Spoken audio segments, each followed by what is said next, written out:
कुछ बात तो है तेरी इन बातों, जो बात यहाँ तक आ पहुँची। कुछ बात तो है तेरी इन बातों में, जो बात यहाँ तक आ पहुँची। हम दिल से गए, दिल तुम पे गया। हम दिल से गए, दिल तुम पे गया, और बात खुदा तक जा पहुँची। तो सत श्री अकाल बच्चों, आज मैथ्स का एक छोटा सा क्वेश्चन देखेंगे जो कि पॉपुलर क्वेश्चन है, बहुत ही लोकप्रिय है, जिसे आप अक्सर एग्जाम में देखते हैं। देखिए क्वेश्चन क्या है कि एक दुकानदार एक खिलौना 20% लाभ पर बेचता है। यदि मतलब 20% लाभ पर बेचता है, ये हो गया फाइनल। अब बोला कि यदि उसने उसे 200 रुपया कम में बेचा होता, ये कंडीशन दे रहा है, यदि वह 200 रुपया कम में बेचा होता तो उसे 5% हानि होती। खिलौना का क्रय मूल्य क्या होगा, ये बहुत पूछ रहा है आपसे। तो सिंपल सा लॉजिक है। देखिए पहले बेच दिया इतना में, अगर इतना में कम बेचा होता तो इतना का हानि होता। ये या रह सकता है कि किसी कोई सामान को इतना प्रतिशत हानि पे बेच दिया गया, यदि इतना रुपया अधिक में बेचा जाता तो उससे इतना प्रतिशत का लाभ होता है। ये दोनों कंडीशन हो सकता है, चाहे पहले लाभ हो उसके बाद हानि, या पहले हानि हो या लाभ, हानि हो उसके बाद लाभ हो। दोनों कंडीशन में जब दो तरह का रहेगा, मतलब एक लाभ और एक हानि रहेगा, तो अक्सर क्या होगा, ये देखिए क्रय मूल्य जो होता है बीच का चीज है। क्रय मूल्य बीच का चीज है। क्रय मूल्य से जब अधिक में बेचते हैं तो लाभ होता है, इसको प्लस में काउंट करते हैं। क्रय मूल्य से यदि कम में बेचते हैं तो हानि होता है, यानी निगेटिव होता है। क्रय मूल्य से कम होगा, यानी इसमें माइनस करेंगे तो हानि में पहुँचेंगे। हानि का मतलब निगेटिव, अब लाभ का मतलब पॉजिटिव। तो यहाँ समझते हैं। अब बोल रहा है कि यदि क्रय मूल्य से 20% लाभ में बेचा जाएगा, यानी क्रय मूल्य से 20% अधिक मूल्य में बेचा गया है तो 20% लाभ होता है। अब बोला यदि उसने 200 रुपया कम में बेचा होता है, यानी जितना में पहले बेचा उससे ये 200 रुपया कम में बेचा होता है, यानी जितना में पहले बेचा गया। अगर हम बोले कि ये SP1 है तो ये SP2 है,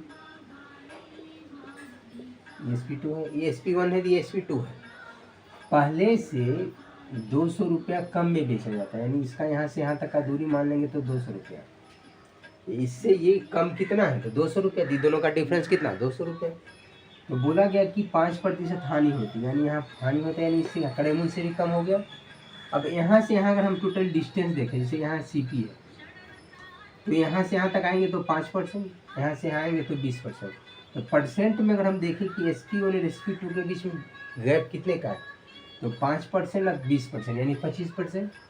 अकॉर्डिंग टू क्वेश्चन 25% का मान दिया हुआ है, कितना परसेंट में, या 25%, मैंने यहाँ से यहाँ तक का गैप 25%, लेकिन रुपया में कितना 200 रुपया, क्योंकि पहले जितना में बेचा गया उससे 200 रुपया कम में बेचा जाता तो ये होता।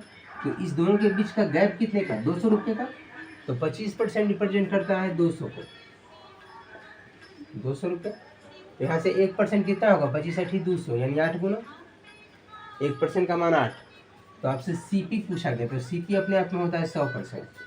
तो 100% का मान 8 गुने 100, यानी कितना 800 रुपया। ये आपका हो गया CP, क्रय मूल्य। सिंपल सा लॉजिक समझिए।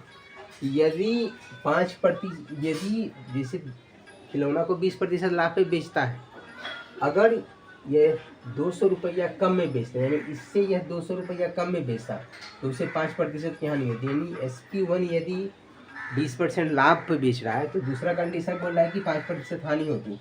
तो यहाँ से यहाँ तक का टोटल डिस्टेंस परसेंट में देखें तो 5% ही हो गया, 20% यानी 25%।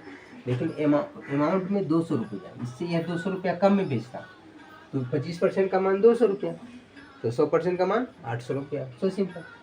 उसी तरीके से जब भी ये दो तरह का रहेगा, एक में लाभ हो दूसरे में हानि हो, तो ऑलवेज दोनों को जोड़ लेंगे। यहाँ देखिए किसी वस्तु को 10% की हानि पे बेची जाती है, यदि 150 रुपया अधिक में बेची जाती तो उसे 5% का लाभ होता है। एक में हानि एक में लाभ हो रहा है, तो दोनों को जोड़ दीजिए और वही गैप ये बताएगा अमाउंट में रुपया को। तो 10% 5%, यानी 15%। 15% रिप्रेजेंट कर रहा है 150 रुपया को। 1% का मान कितना, 15 है 150, यानी 10 गुना है। तो आपसे CP पूछा गया, यानी 100%। इसको भी 10 से गुना कर लेंगे, 100% का मान कितना, 1000 रुपये। So simple. बस इस तरीके से आप डायरेक्ट बना सकते हैं, इसमें कुछ अटेम्प्ट नहीं लेना है।